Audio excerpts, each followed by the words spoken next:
Olá, seja muito bem-vinda, muito bem-vindo. Estamos dando início a mais um episódio do nosso podcast Pretoteca. Eu me chamo Cíntia Martins. Sempre um prazer estar aqui com você para a gente trazer discussões importantes para a nossa sociedade.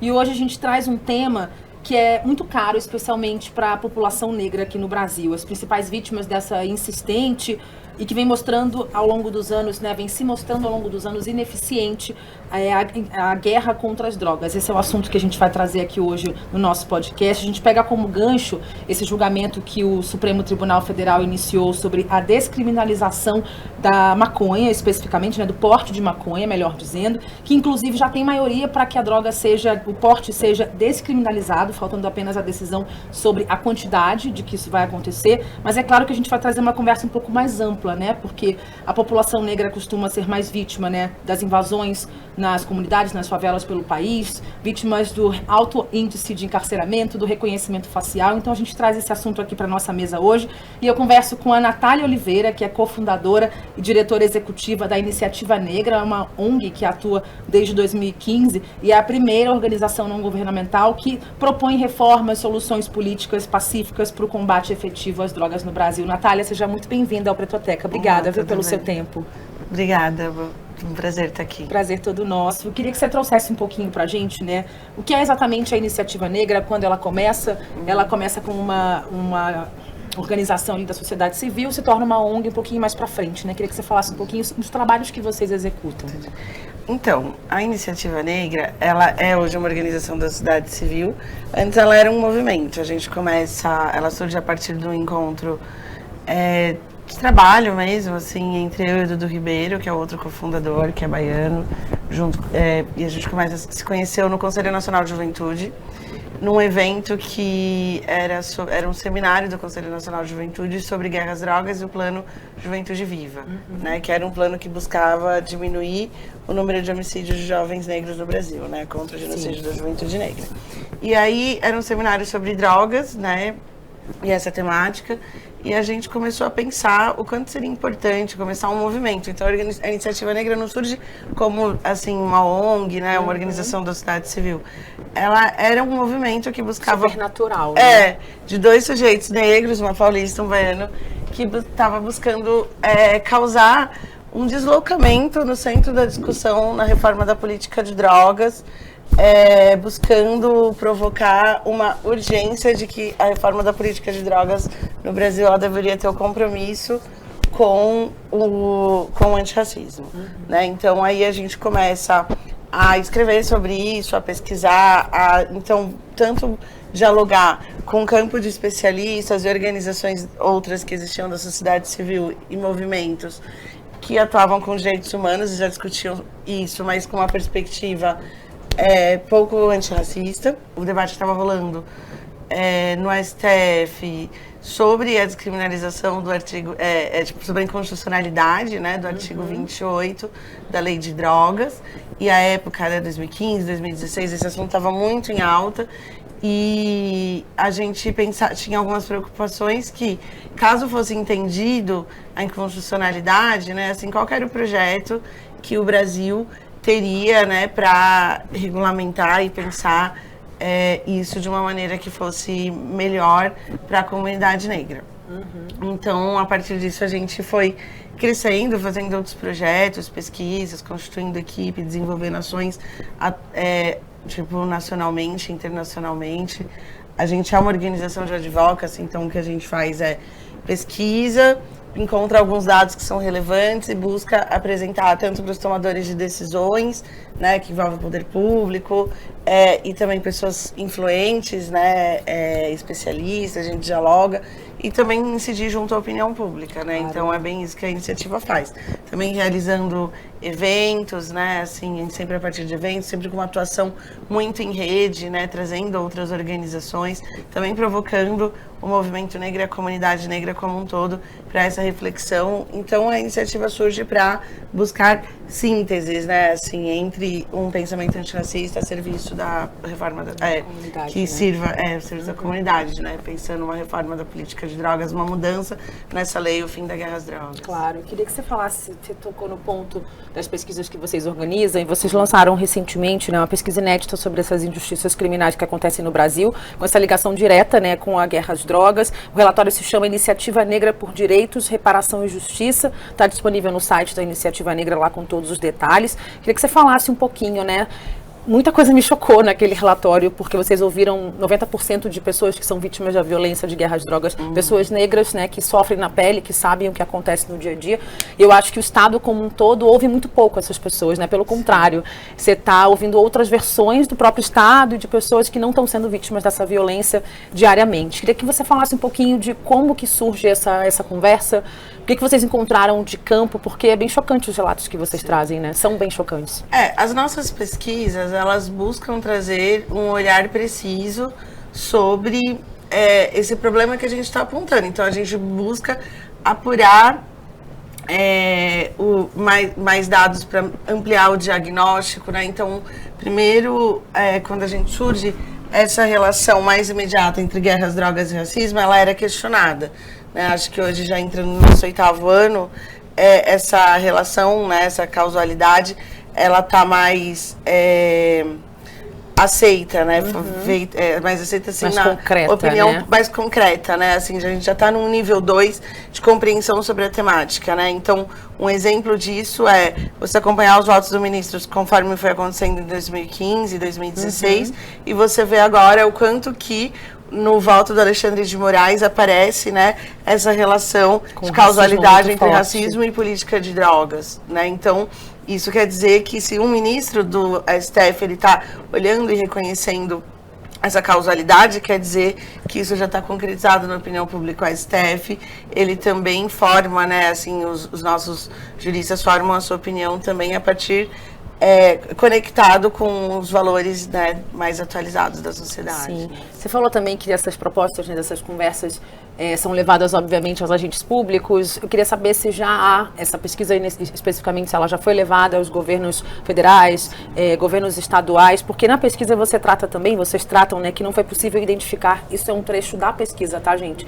Identificar políticas públicas e programas sobre uso de drogas, legislações e projetos de leis sobre reparação para vítimas de injustiças criminais nos estados que foram incluídos na pesquisa, né? Pará, Bahia, Rio de Janeiro, Distrito Federal, tem mais um que me foge à memória agora. São Paulo, claro, né? Você decora tudo. Exatamente, estou tentando pelo menos, mas esqueci o maior estado do país, um dos que tem uma política bem forte, né? Violenta, uma presença violenta do estado. Tivemos agora essa questão, inclusive, no litoral de São Paulo. Mas, enfim, queria que você trouxesse um pouquinho se realmente vocês estão conseguindo esse diálogo para propor, né, ter ações mais concretas dos poderes públicos. Essa pesquisa, né, assim, a gente surge para dar voz à comunidade negra. Então, quando a gente dizia que isso tinha relação e causalidade, né, o racismo e a guerra às drogas, duvidavam. E aí a gente produziu uma série de pesquisas trazendo outras visões sobre o olhar que nunca estavam na mesa. Então, pessoas vitimadas já pela guerra às drogas. Essa não é a nossa única pesquisa. A gente sempre, na nossa metodologia, busca trazer, geralmente, as vozes que são ocultadas. Então, por exemplo, a gente tem uma pesquisa em parceria com o Alma Preta, o Centro de Estudos Latino-Americano e Caribenho e a Ponte Jornalismo, que foi a nossa primeira pesquisa. O que a gente foi investigar? Como foi a cobertura jornalística sobre o que foi chamado de crise no sistema penitenciário em 2016. E a gente percebeu que nas fontes oficiais utilizadas pelos veículos, você tinha uma predominância de muito mais citações e entrevistas de falas do próprio governo e baixíssimas, por exemplo, de familiares de presos, né? Então, a gente sempre buscou isso. Então, com essa pesquisa, a nossa primeira pesquisa nacional, e o que a gente parte de uma curiosidade. Tá, a gente já denunciou bastante o problema, mas e se fosse acontecer no Brasil uma mudança na lei de drogas que trouxesse, né, para a legalidade de uma maneira regulamentada, por exemplo, alguma droga proibida hoje, como a maconha, né? Que é o que tem acontecido em outros países, né? Que a gente tirou da nossa cabeça, que é uma vontade só nossa. E a gente, com essa pesquisa, a gente tenta ouvir pessoas vitimadas pela guerra às drogas. A gente faz 3 coisas nessa pesquisa. A gente levanta o que existe de referência em legislação pelo mundo. A gente também busca outras pesquisas, né, assim, não só legislações, relacionadas à temática reparatória de uma maneira mais ampla, não só relacionada à política de drogas. E a gente vai ouvir pessoas, né, que a gente sabia que teve a trajetória atravessada pela guerra às drogas, direto ou indiretamente. Por quê? Tem familiares que foram entrevistados que, infelizmente, a pessoa que foi assassinada pelo Estado não está mais aqui para contar essa história, né? E aí, a partir desse mosaico, a gente tenta traçar um conjunto de recomendações. Então, como é que está a divulgação disso? A gente fez um lançamento que repercute bem ainda hoje na opinião pública, na mídia. A gente, né, sempre buscando sensibilizar o apelo a isso. A gente fez um lançamento em São Paulo, a gente vai fazer um na Bahia, fizemos em Belém do Pará, e a ideia é que essa agenda reparatória ela sirva como plataforma para a gente, nos próximos anos, seguir construindo ações, né, proposição de ações que relacionem a mudanças na lei de drogas, a descriminalização da maconha, a regulamentação da mesma, nessa perspectiva, né? Então, é um primeiro passo para que a gente consiga ir formulando saídas de reparação e produção de direitos para a população negra. Houve uma portinha aberta com os governos?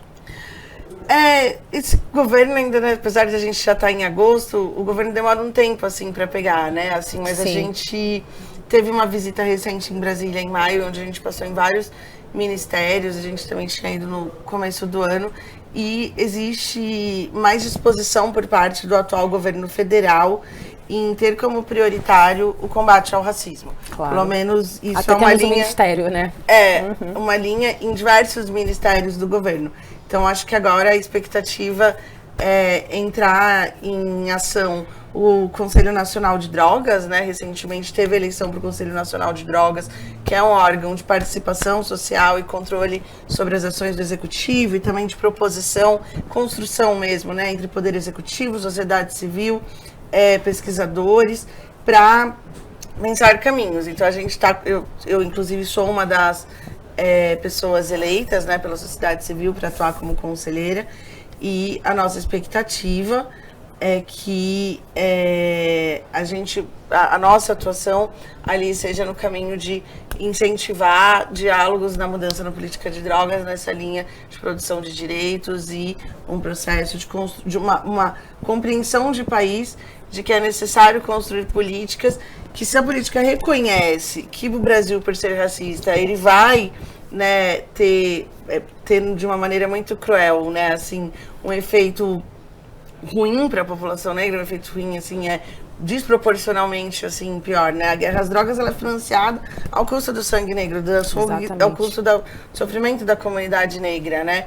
Então, mudar essa política é pensar também numa política de pacificação que sirva para ajudar a gente a olhar para trás, né? E ter um compromisso do que a gente não quer mais reproduzir, né? Então, a gente, em vez de levar guerra para os lugares, a gente levar políticas de pacificação que sejam acompanhadas de investimentos públicos altos para o processo de violência sofrida nesses territórios, né? Que atrapalhou o desenvolvimento humano e econômico desses territórios. E continua atrapalhando, né? E a gente tem hoje o reconhecimento de instâncias acima, né, do governo, do judiciário, como você disse, o próprio ministro Alexandre de Moraes falando que há de fato um racismo no combate às drogas no Brasil.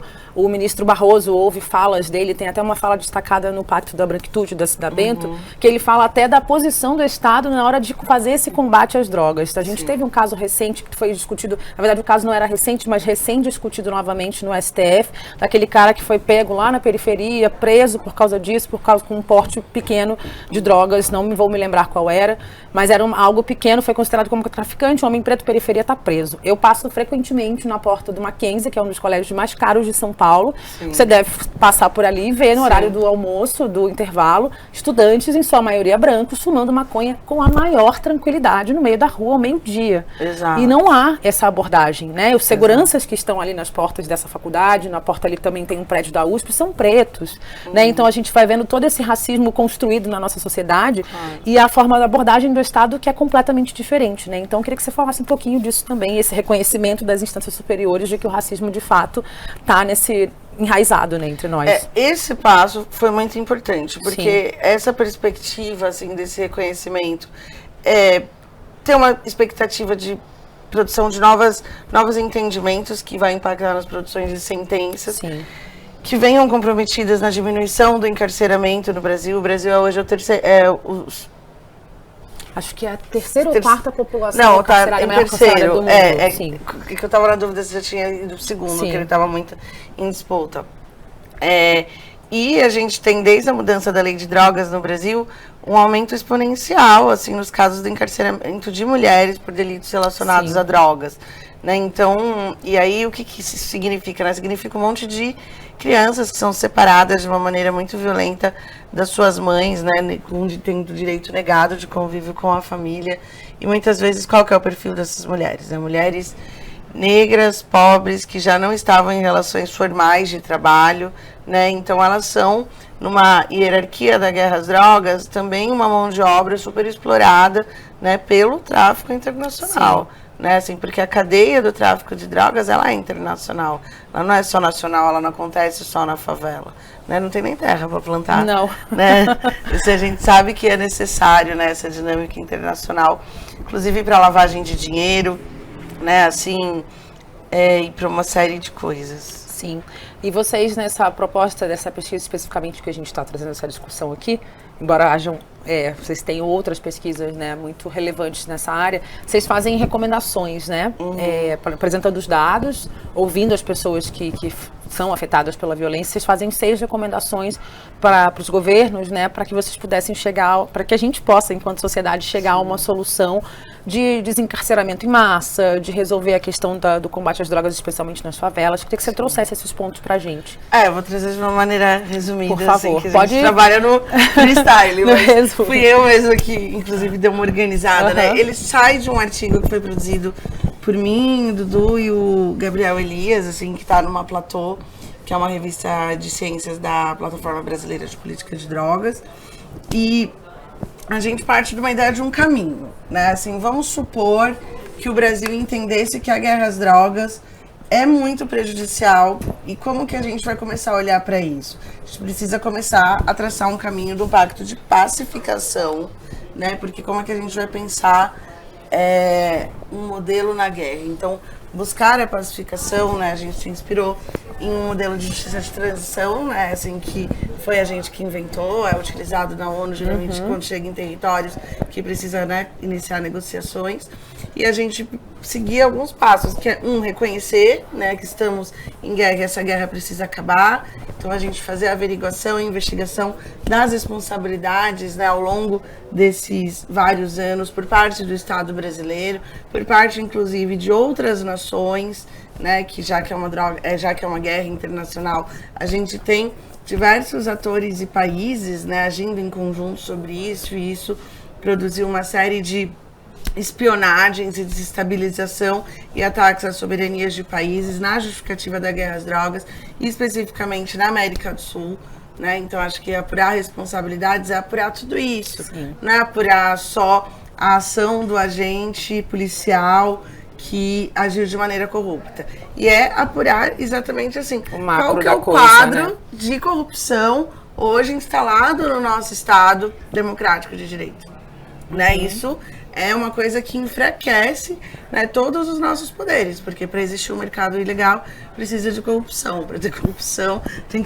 quem corrompe e quem é corrompido. Toda uma cadeia, né? Tem uma cadeia, né? Então a gente ter esse diagnóstico é importante para a gente pensar um conjunto de soluções. E aí acho que é pensar, né, num conjunto num plano, né, de anistiamento e processos de pactuação do Estado brasileiro com o que ele não vai mais fazer, os seus novos princípios para lidar com isso, né? Um processo também de conciliação que a gente vai precisar fazer, né, entre os mais variados setores que compõem a sociedade brasileira, e a gente pensar então a partir, né, daí com essa bola no campo, num momento assim, de trégua e zerado, qual é o compromisso, né, para o desenvolvimento de qualquer indústria que aconteça de drogas que hoje estão colocadas no mercado ilícitos, como que ela surge, a partir desses princípios, como ela surge para incentivar o desenvolvimento, humano, econômico e social do Brasil, né? Tem que ser uma economia que esteja a serviço do desenvolvimento do Brasil, né? Ela é estratégica, o Brasil pode ser um dos maiores produtores de cannabis. Você fala da legalização, né? Exato, né? Assim, porque a proibição, ela nos causa guerra. Então, todo ano a gente investe muito do orçamento público para produzir políticas injustas que servem, inclusive, para sacrificar o nosso povo, que tem um recorte específico. Então, ela tem que estar proposta numa lógica inversa. Como que a gente investe o orçamento público estando a serviço do desenvolvimento do nosso país. E o quanto você acha que a gente está próximo de avançar com essa discussão? Esse julgamento que abriu aqui a nossa conversa é um avanço, né? O reconhecimento dos políticos, né? De que o racismo existe nesse combate às drogas é um reconhecimento. Mas, por exemplo, uma questão como o aborto, né, que é tão gravíssima ainda, o Brasil não coloca na mesa para discutir. Nós somos um país, de fato, muito conservador nessas questões. O quanto você vem acompanhando e fazendo esse trabalho, quanto você acha que a gente está próximo, não só com os agentes do judiciário, mas os outros setores, os níveis do governo, dos governos que você tem conversado, que você acha que, de fato, a gente consegue caminhar um pouquinho para frente? Então, né, no Brasil a gente tem uma coisa que são os vários poderes. O STF é um dos poderes. Mais do que a interpretação, se vai ser entendido como inconstitucional, a primeira coisa é a inconstitucionalidade do porte de drogas, não é só da maconha. Mas os ministros foram trazendo a discussão sobre o campo da maconha, tanto é que teve, né, uma revisão de voto do ministro que anteriormente tinha entendido que era para todas as drogas, mas a ação, né, o recurso extraordinário em relação a todas as drogas.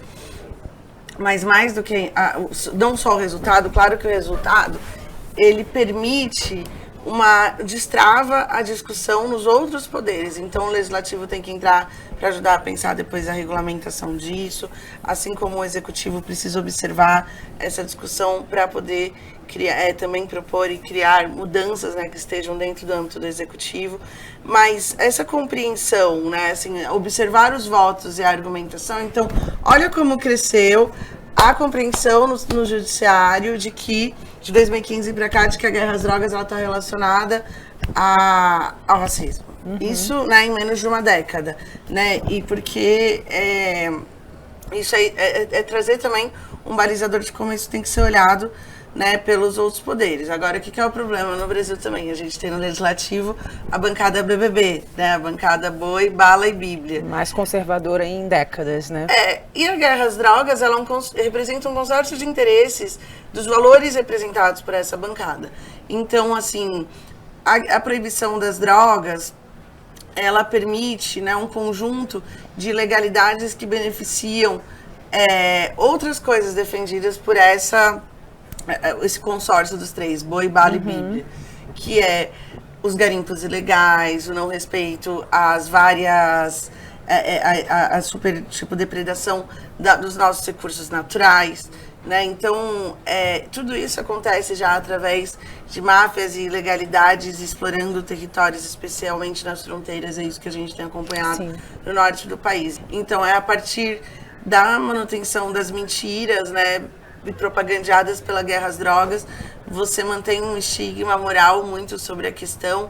Então, a bancada da Bíblia, né, assim, não só moralmente, né, seguir propagando essa ideia dos indesejáveis, mas tem uma relação direta dos setores evangélicos e católicos em relação a uma indústria de tratamento para pessoas usuárias de drogas, de comunidades terapêuticas e etc.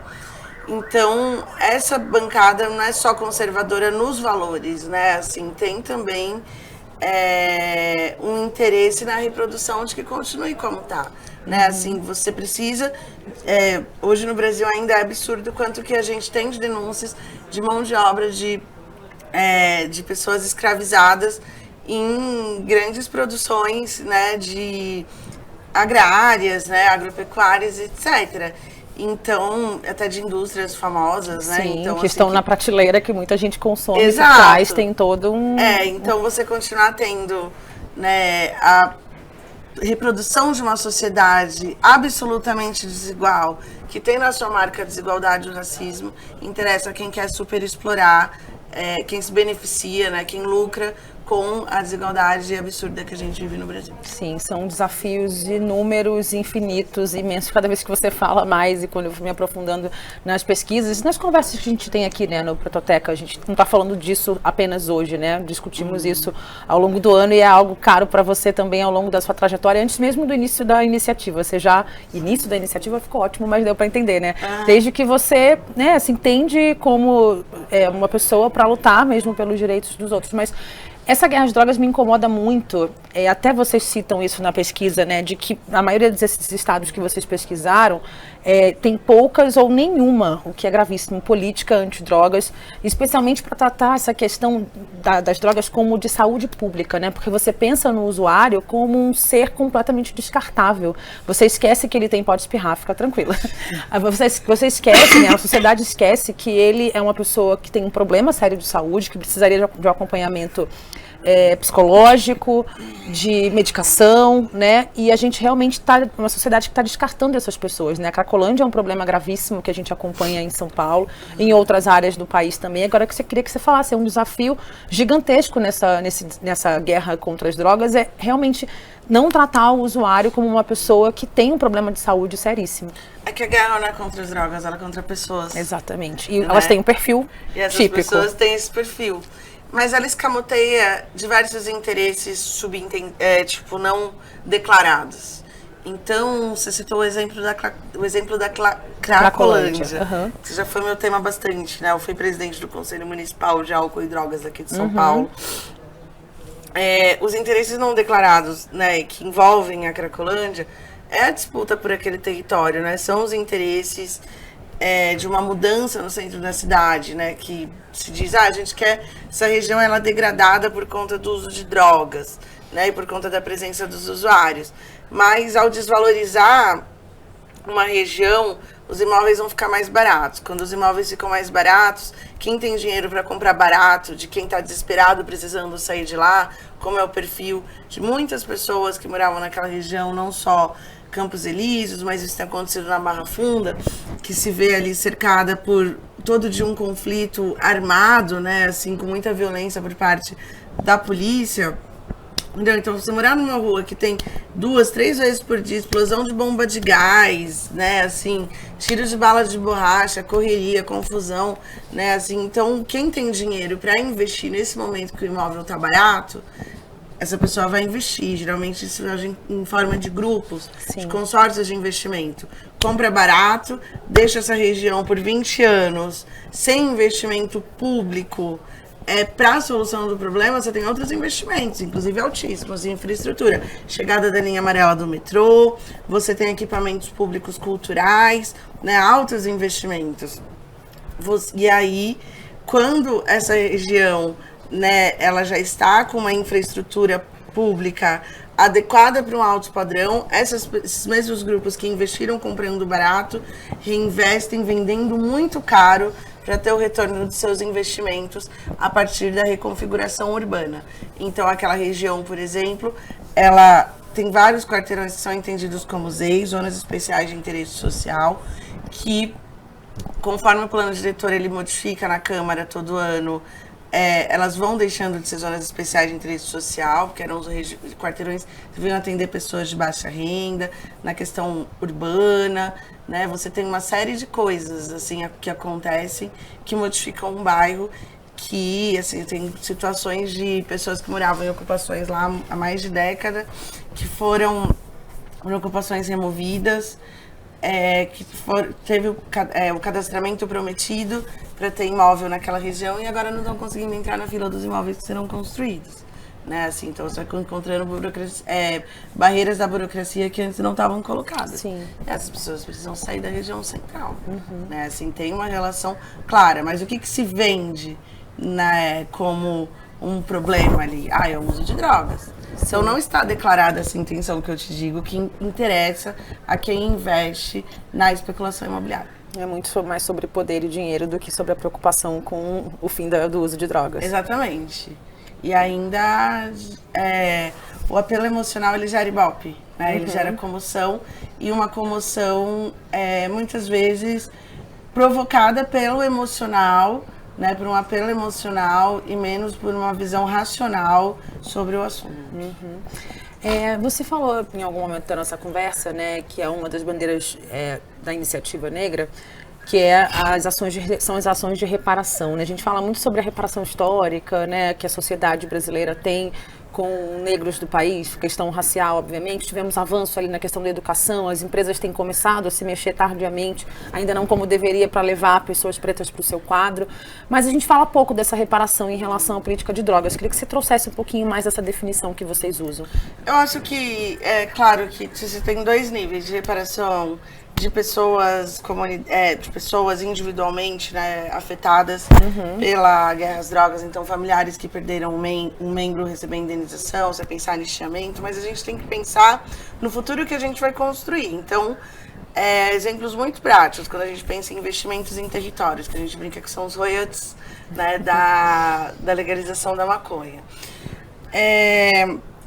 Por exemplo, você tem estudos como o do IPEA, que saiu recentemente, falando sobre o prejuízo econômico causado pela guerra às drogas. Você tem, por exemplo, do CESEC, Centro de Estudos de Segurança e Cidadania do Rio de Janeiro, que analisa em algumas o custo da guerra às drogas em contextos específicos, na saúde, na educação.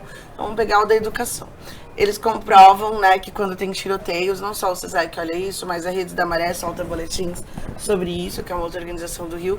Quando tem tiroteio, tem um impacto nessa comunidade. Então, você vai ter por ano menos dias de aula letivo, né? Ou se tem aula, um dia letivo de aula, essa aula foi interrompida, né? É um efeito dominó na sociedade, é um efeito dominó naquela comunidade. Então, isso vai gerar com o tempo o quê? Um déficit educacional. Então, isso está demonstrando que aquele território ele vai precisar de muito mais investimento em educação, por exemplo, para diminuir o impacto desse déficit produzido. Então, sei lá, você vai ter que pensar outros modelos de educação para corrigir esse déficit, para que em um período, né, de tempo a gente tenha um equilíbrio entre a educação pública oferecida na favela e oferecida na Zona Sul Carioca. Claro. Por exemplo, né, ou essa coisa da saúde. Eu fico pensando, pessoas, olha para você ver, você fez o dominó. Hemodiálise. É um tratamento que quem faz sabe. Tem que ir dia sim, dia não, fazer hemodiálise. Se você não for, é muito perigoso, né? Você não pode ficar sem filtrar, né? Assim, seu corpo não pode ficar sem filtrar. Se nesse dia você tem um tiroteio, como é que fica essa pessoa tem que fazer uma diálise, a pessoa tem que fazer uma quimioterapia, uma radioterapia, tratamentos seríssimos. Então você tem um outro impacto em saúde pública, não é só sobre o tratamento dispensado às pessoas que estão fazendo uso abusivo de drogas, né? Você tem um impacto na saúde mental, porque como que é a qualidade de bem-estar psicológico de uma comunidade que vive em guerra.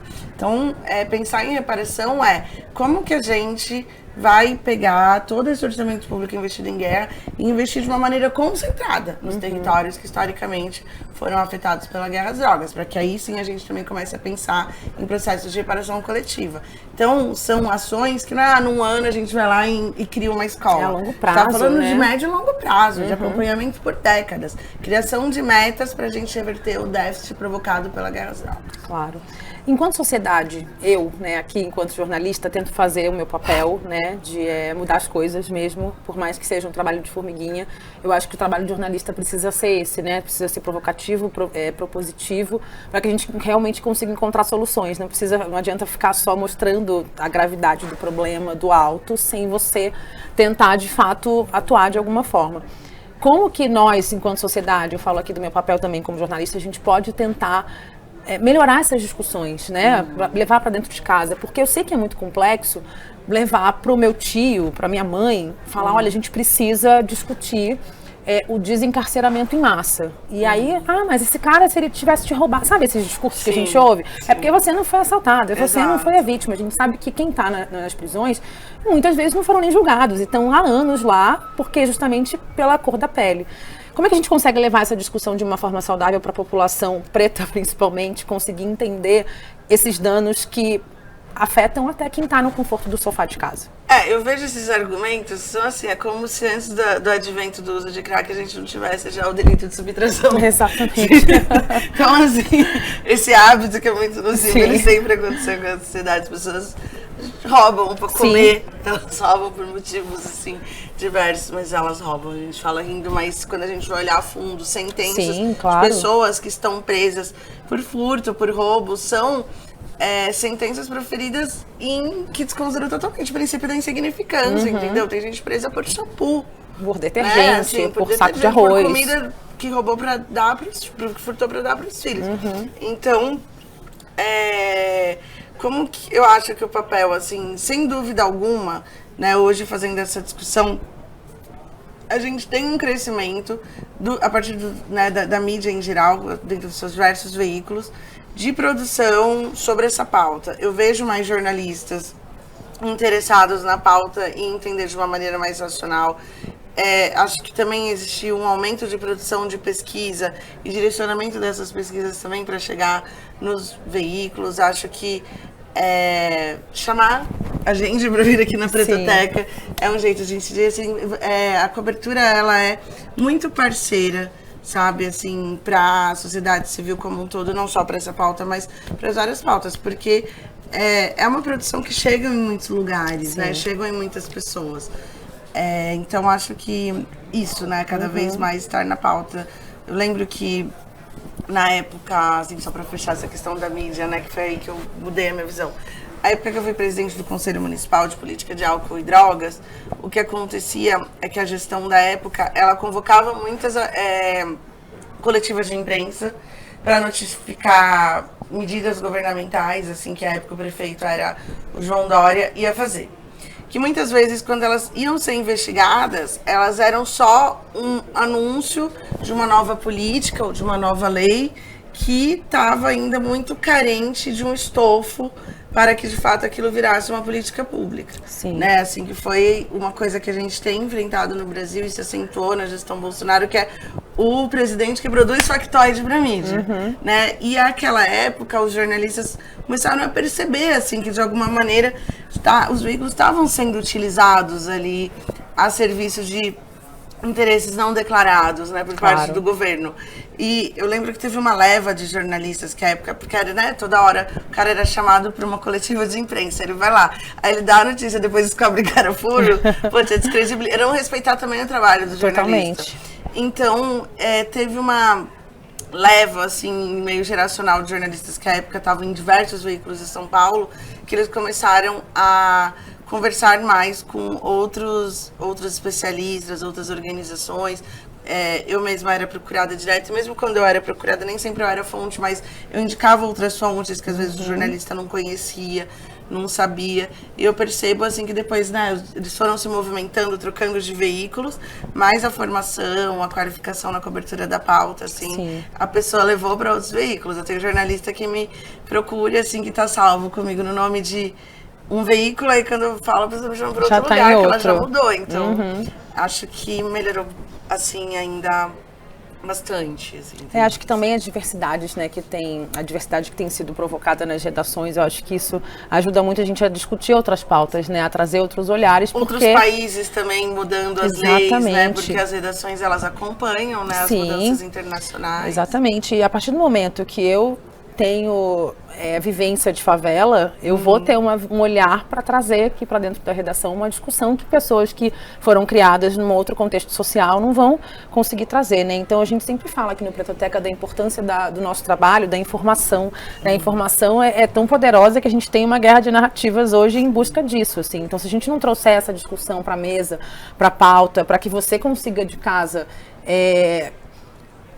elucidar, né, melhor, assim, as dúvidas que você tem e trazer especialistas para falarem sobre um assunto tão delicado como o assunto que a gente está trazendo hoje, a gente realmente não avança enquanto sociedade. Então é realmente um conjunto, né, é de mão dada, né? A gente tem que fazer de mão dada, todo mundo participando um pouquinho. A Iniciativa Negra, ela é fruto um pouco disso. Exatamente. Entendeu? A gente voltou para esse começo de vocês. Que você falou assim, né, você se tornou uma defensora dos direitos, mais que isso, é uma defensora dos próprios direitos. Sim. Eu defendo uma comunidade que eu sou inserida. Eu também vim de quebrada, né, assim.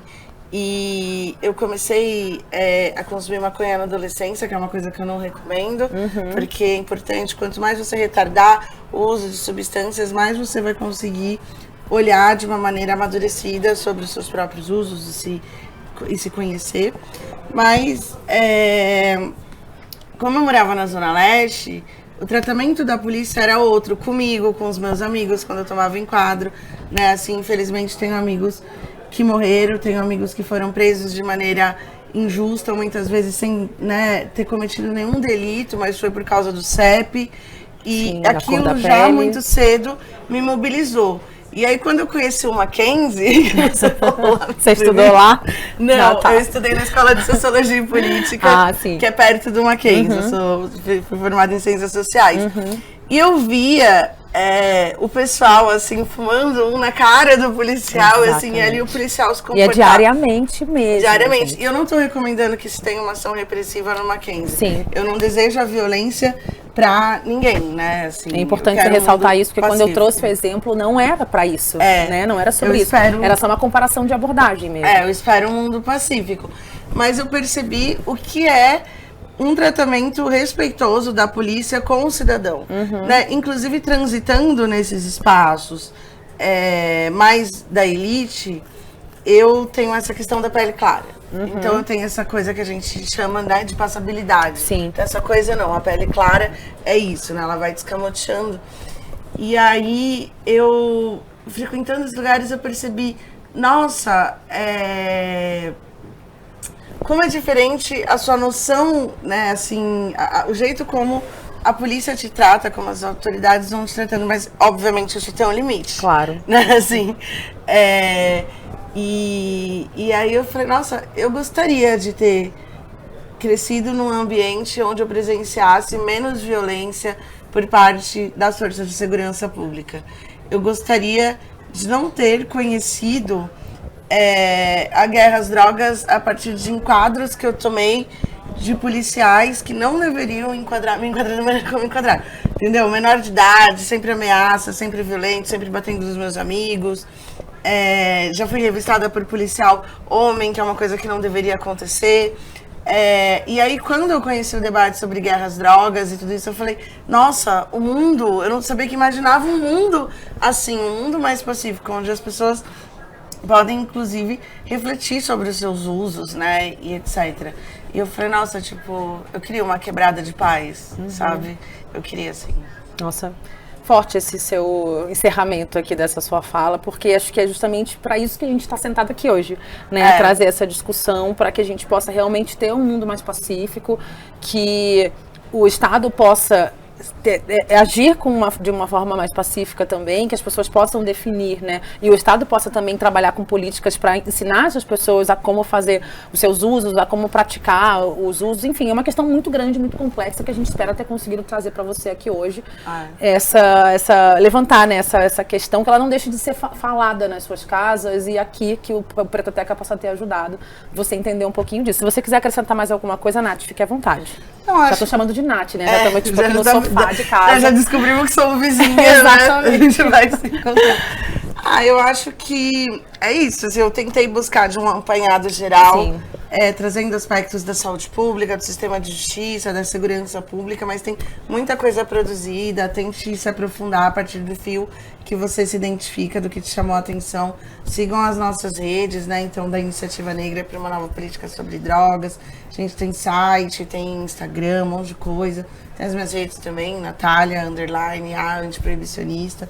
Super fácil de me achar. E acho que a gente tá junto, assim. A gente também sempre aceita ser procurado, caso as pessoas queiram tirar dúvidas. Sim. Enfim, todas as... Vocês têm, só pra gente encerrar, tem um boteco, né, que se fazem encontros com... A gente pode chegar lá pra tomar uma cerveja e discutir sobre esse assunto, é isso, né? Eu amo esse projeto. Então, como é que é? Fui eu que idealizei. Ele chama Boteco Brasileiro de Política de Drogas, que foi, assim, quando eu tava voltando da pandemia, os encontros presenciais, eu tava com muita... Eu gosto muito de fazer eventos, eu gosto de juntar pessoas pra fazer coisas, porque eu acho juntar gente, né? A gente sentiu tanto a falta disso, né? Exato. E a gente estava num período, né, saindo da pandemia, num período político muito delicado, vindo de um luto coletivo muito longo. Eu não queria juntar as pessoas para fazer reunião em universidade, em plena quinta, 8 da noite. Assim, eu queria uma confraternização, uma troca de ideias mais afetiva. E aí a gente começou com esse negócio assim, vamos se encontrar então, sempre tem esse negócio, que você termina uma reunião, geralmente, e as pessoas falam o quê? Vamos comer, vamos jantar, vamos ali tomar uma cerveja, vamos fazer alguma coisa. Então, eu falei, por que não já se encontrar nesse ambiente, né? Então, a gente começou aqui em São Paulo, junto com várias outras organizações, a criar uma vez por mês no Boteco da Dona Tati, que também é um empreendimento negro, então tem toda uma concepção. Ali na Barra Funda, né? É na Barra Funda, é um empreendimento negro, e não à toa abriu as portas pra gente para essa discussão, por entender o seu papel enquanto empreendimento negro ali naquela comunidade da Barra Funda, né? Assim, então, sim, empresários conectados também com a responsabilidade em também promover o debate negro, político. E toparam abrir a programação para receber uma vez por mês a gente ir lá falar sobre algum tema relacionado à política de drogas que está em voga. Então, mês passado, a gente discutiu a votação no STF.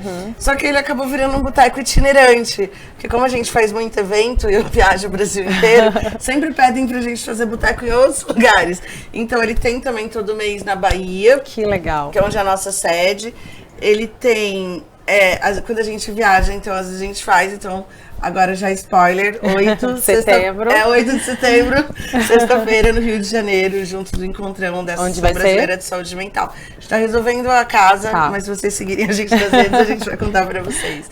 Mas vai ser super legal. Assim, não, a ideia é maravilhosa, por que não discutir, né, para uma busca de uma sociedade mais justa, num ambiente, né, que a gente gosta, uma cervejinha, um ambiente de casa. E aí no boteco eu viro você. No boteco eu não falo, não dou entrevista, eu conduzo o papo, entendeu? A gente chama autoridades públicas, parlamentares, especialistas, às vezes a gente lança livro, às vezes a gente pega um tema que está em alta, tipo a STF discute, a gente tenta ser uma coisa conectada com o que está acontecendo e que isso sirva para movimentar a cena de cada região, porque o movimento antiproibicionista ele é nacional e está capilarizado em várias regiões do Brasil. É isso, a gente só muda as coisas de forma coletiva. Fiquei muito feliz de conversar com você aqui hoje, me senti em casa, né? Embora, né, tipo, o sofá seja meu, de certa forma, né, nosso aqui do Pretoteca, mas você me fez sentir realmente em casa e trazer uma discussão que é muito cara para todos nós, né, pessoas negras, pro Pretoteca, para as pessoas que acompanham a gente. Então a gente recebeu a Natália Oliveira, que é cofundadora e diretora executiva da Iniciativa Negra, ONG que atua desde 2015 aí nesse combate às drogas, com uma discussão super importante. A gente espera de novo ter levado algo muito relevante para você, para que você possa discutir em casa e não deixar esse assunto morrer jamais, porque é algo muito importante na sociedade brasileira. Obrigada, viu, Nath? Obrigada, imagina. Até a próxima, gente. Beijão. Tchau.